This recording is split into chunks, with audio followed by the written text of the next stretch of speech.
enorme era mi alegría, eso me daba mucho placer. Y aluciné, aluciné, aluciné que tenía poder, y más poder, y más poder. Aluciné que tenía poder, y aluciné, aluciné, aluciné que tenía poder, y más poder, y más poder. Aluciné que tenía. He destruido a mis enemigos, a mis amigos los he follado. Los cargos doy por anticipado, las moscas llegan, comen caca de mi mano negra por todos lados. Estoy con todos y a la vez estoy con nadie. Juega con mis pelotas, porque yo tengo todo el poder. Y aluciné, aluciné.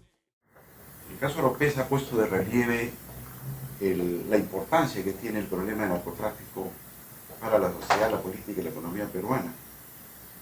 Y justamente para discutir ese tema a fondo, con conocimiento de causa, tenemos dos expertos, dos personas que conocen e investigan estos problemas. Rosa Mavila, congresista de la República, encargada de una comisión que investiga la influencia del narcotráfico en la política, y Ricardo Soberón, que ha sido el presidente ejecutivo de DELIDA. Una de las cosas que me llama la atención en este caso es que lo hemos conocido por un ajuste de cuentas y no por acción del Estado. Y de pronto revelamos que hay un capo nuevo del narcotráfico, según indican las evidencias, ¿no? Que tiene múltiples vinculaciones, y entre ellas vinculaciones no solo presumiblemente con aparatos del Estado, sino también con los partidos. Entonces quisiera empezar contigo, Rosa, y preguntarte, ¿qué tan penetrados están los partidos y las autoridades por el narcotráfico en el Perú de hoy? Como probablemente tú sabes, es histórica la penetración del narcotráfico en la política peruana. La semana antepasada estuvimos en el penal de Piedras Gordas 1, donde conferenciamos con personas que están purgando prisión por narcotráfico, como el señor apodado Lunarejo, que era el dueño del Aero Perú, como el señor Tijero, Luque Tijero, y otros procesados, sentenciados por narcotráfico.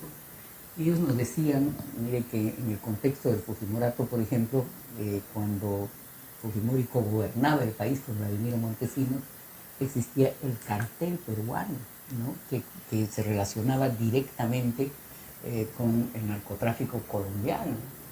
Y ese cartel peruano estaba compuesto por delincuentes conocidos como Tijero, pero también por Vladimiro Montesinos. Es decir, había una relación directa entre Perú y Colombia en el momento del apogeo hegemónico de Colombia en el mercado de la droga. De hecho, sin embargo, en los últimos años, el incremento del narcotráfico en general, perdón, ha conllevado también a mecanismos de penetración del narcotráfico en la política. Y la segunda pregunta que tenemos que hacernos es ¿qué quiere el narcotráfico metiéndose en la política? ¿No? Y ya estamos empezando a tener algunas respuestas. Quiere, por ejemplo, asegurar el territorio donde se produce cocaína o donde se procesa la amapola. Entonces hay el escenario del control territorial y la que denomina Jorge Nieto la paz narca, ¿no? Pero también quiere asegurar el control de los espacios de traslado aéreo de la droga.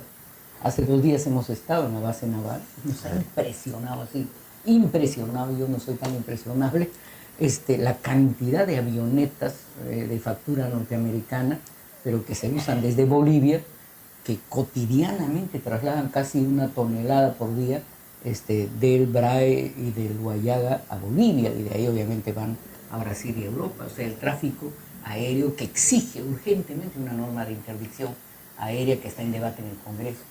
Pero por otro lado hay también, en lo que quiere el narcotráfico, el aseguramiento del pase de la droga por el medio terrestre, ¿no? Droga que viene de las zonas de producción a los puertos, ¿no es cierto? Y evidentemente ahí está el tema del control del puerto. Y ahí está el tema, por ejemplo, de la trascendencia que empieza a tener el Callao y la disputa que hay entre mafias de control de la droga a través del Callao, y donde está ubicado la confrontación de criminalidad organizada de la que ha sido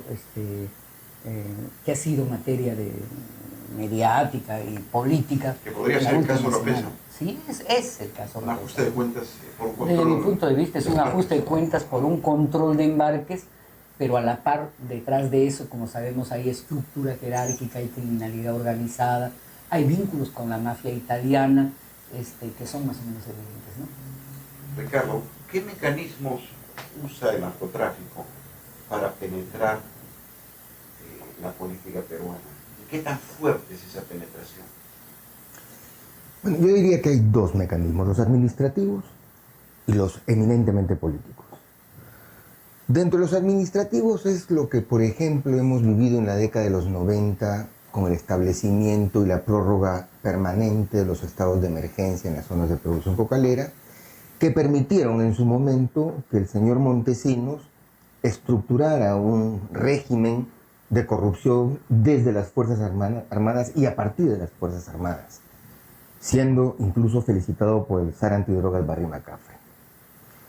Hoy en día, pasada la época del montesinismo, encontramos que los mecanismos administrativos se mantienen, pero ya no solamente a nivel de las Fuerzas Armadas, sino que, como bien ha dicho Rosa, ocurren, por ejemplo, en el sistema aduanero del país, aéreo, naviero y terrestre. Incluso el caso Oropesa tiene una relación con dos bandas que enviaban encomiendas a través de Serpost, cuyos integrantes fueron después indultados por el señor Chinguel. Pero también está el elemento político, y tiene los tres niveles planteados por Rosa, ya el territorial, el de las rutas, pero luego está el del sistema criminal. Y allí viene la gran pregunta, ¿por qué es que un partido histórico como el Partido Aprista Peruano tiene una mayor fragilidad de caer involucrado en el narcotráfico? Y es por su capacidad de manejar y alimentar con cuadros profesionales al Ministerio Público y al Poder Judicial. Si uno observa los 30 años últimos, encontramos que el Ministerio Público ha sido estratégico para evitar oportuna justicia, oportuna investigación, cobertura de un caso complejo, excarcelaciones, absoluciones, archivamientos, derivaciones, cambios de fiscales, contar con una serie de mecanismos que incluyen, por supuesto, el manejo de la Fiscalía General de la Nación, en algunos casos emblemáticos, que tienen relación, por ejemplo, con una figura clave, que es el magistrado César Vega Vega, que allá en el año 76-77, como joven estudiante de Derecho, junto con otro joven abogado, Alan García Pérez, asumió casos estructurados de narcotráfico que luego lo llevaron a él a ser magistrado en la Corte Superior de Lima en la época del montesinismo. Eso te da una idea de cómo el manejo del poder criminal, del sistema criminal, es clave en el manejo del narcotráfico. Rosa, hemos llegado a un punto en el cual se puede hablar ya de captura del Estado por parte del crimen organizado vinculado al narcotráfico, es decir, que han logrado manejar el sistema político hoy día ya casi a voluntad y tienen representación, presencia directa, o todavía no, digamos, aunque correríamos el riesgo de estar en camino hacia ese escenario extremo. Yo creo que aún no somos un narcoestado si comparamos nuestra situación con la de México, la de Colombia, ¿no? Pero creo que estamos camino de serlo. Y por eso mismo creo que es hora ya de bloquear la infiltración del narcotráfico en el sistema político. Uno de los temas que auspician esa infiltración es, como es obvio, el financiamiento de los partidos. Y no solo de los partidos, sino también de los candidatos. Mira, yo he estado recientemente en Colombia y es curioso como cuando el Estado financia a los partidos, en Colombia un voto vale $2 y se paga y se transfiere, antes de elecciones, es decir, en el contexto electoral, y post-elecciones para garantizar que los partidos tengan logística y dinámica y no sean miserables como son en la actual circunstancia, lo que permite pues la afluencia del poder gamonal y del poder del narcotráfico, sobre todo en los ámbitos regionales y locales. Yo creo que este tema que tiene que ver con la fiscalización de la financiación, que no se hace en nuestro país. Yo he escuchado las lamentaciones legítimas del señor Chu, el presidente de la OMPE, que dice que cuando reclama la información simplemente no cumplen, y la sanción que plantea la ley es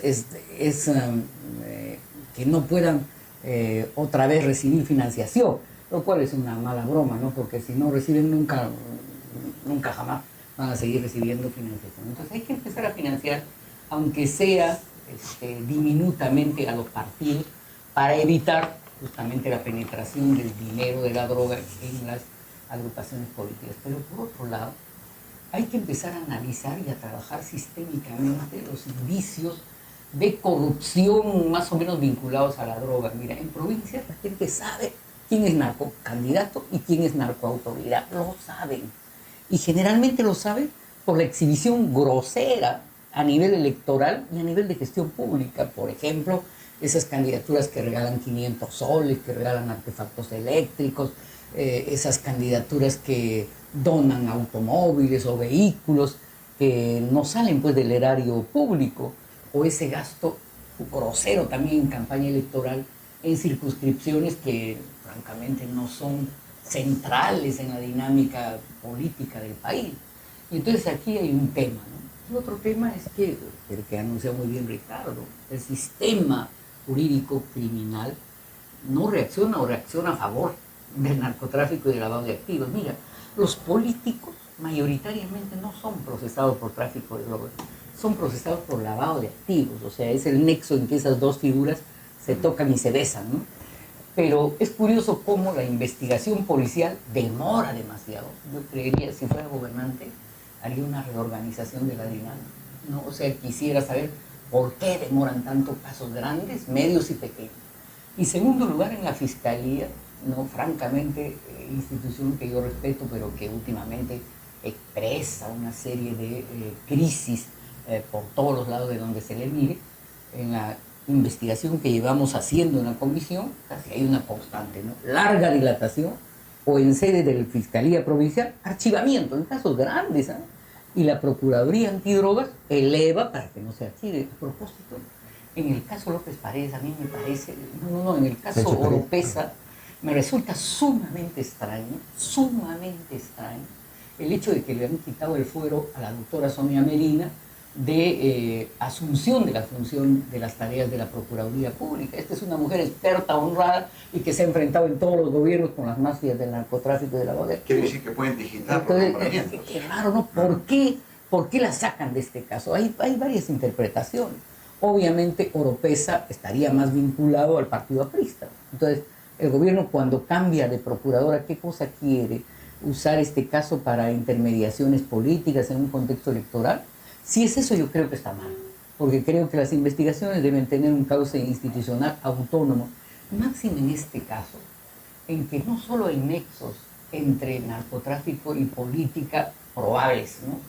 Sino que hay nexos entre narcotráfico y criminalidad organizada.